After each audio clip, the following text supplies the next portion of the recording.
بلکتے بچے ماؤں کی گود میں رہ گئے اور ان کے باپ رخصت ہو گئے، مائیں تڑپتی رہ گئی، ہاتھوں سے بیٹے نکل گئے، بہنیں سسکتی رہ گئیں، بھائی ہاتھوں سے نکل گئے، بچے بلکتے رہ گئے، باپ ہاتھوں سے نکل گیا اور ان کی لاشیں تک نہیں ملی۔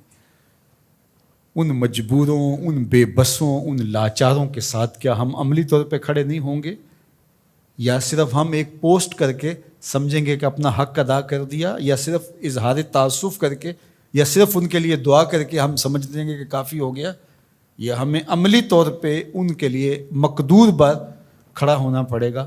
ہمارا دین تو ہمیں یہی سکھاتا ہے۔ تو ان بلکتے ہوئے لاچار اور مجبور لوگوں کی مدد کے لیے جب ہم ان کے ساتھ عملاً کھڑے ہوں گے، ہم ان کی ضرورت کو پورا کرنے کے لیے اپنے وسائل کے ساتھ کھڑے ہوں گے، تو عرش کا رب کتنی کرم نوازی ہمارے اوپر فرمائے گا۔ اس لیے میں آپ سے کہوں گا کہ مختلف محلوں میں مختلف مساجد کی انجمنیں باقاعدہ فنڈ کر کے باقاعدہ وہاں جا کر کے ان لوگوں کی مدد کریں، عملی مدد کریں، اور اس میں دیر نہ کریں۔ وقت بڑی تیزی کے ساتھ گزر رہا ہے، ان کا ایک ایک لمحہ بڑا قیمتی ہے۔ ایک وقت کا کھانا کھایا ہے تو دوسرے وقت کا کھانا نہیں ہے۔ کھلے آسمان تلے پڑے، وہاں خیموں کی ضرورت ہے، وہاں ادویات کی ضرورت ہے، وہاں پکے ہوئے کھانے کی ضرورت ہے۔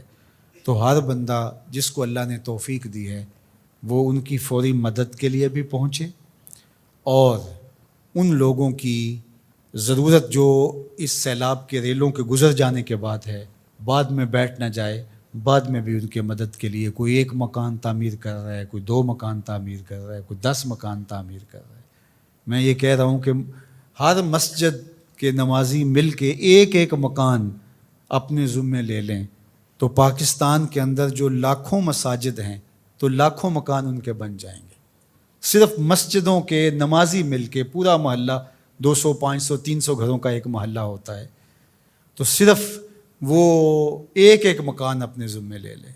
یہ جتنے سکول ہیں، سرکاری ہیں، پرائیویٹ سکول ہیں، یہ ایک سکول 1 2 3 3 مکان اپنے ذمے لے لیں۔ ہر فیکٹری اپنے ذمے ایک ایک مکان لے لے۔ یہ جتنے پیٹرول پمپ بنے ہوئے ہیں، یہ 1 1 2 2 4 4 جو ہے وہ مکان اپنے ذمے لے لیں۔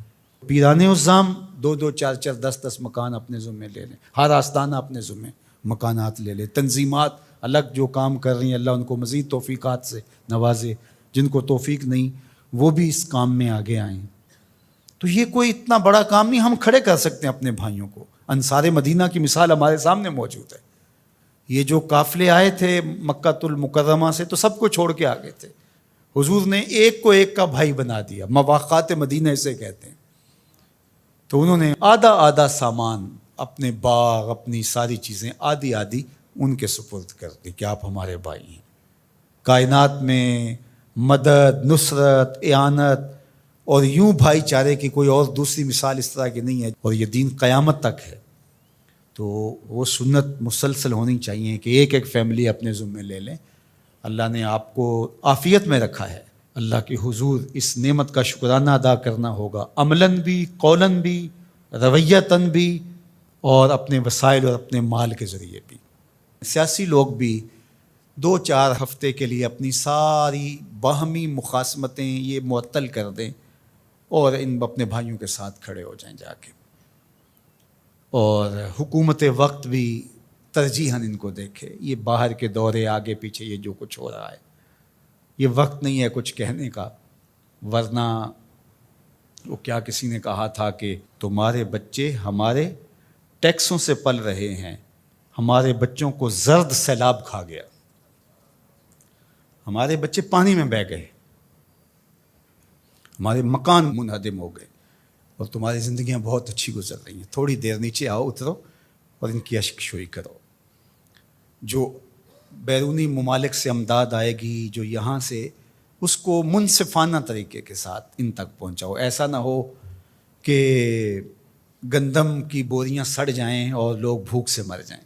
انہوں نے قیامت کے دن گریبان پکڑنا ہے۔ وہ بچے جن کی لاشیں پھول گئی ہیں ان پانیوں کے اندر، وہ نیم برہنہ بچے، کیا وہ قیامت کے دن گریبان نہیں پکڑیں گے؟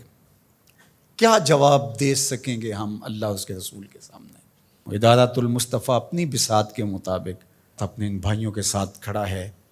آپ ہمارے ساتھ کھڑے ہو جائیں، مل کے ہم کام کرتے ہیں.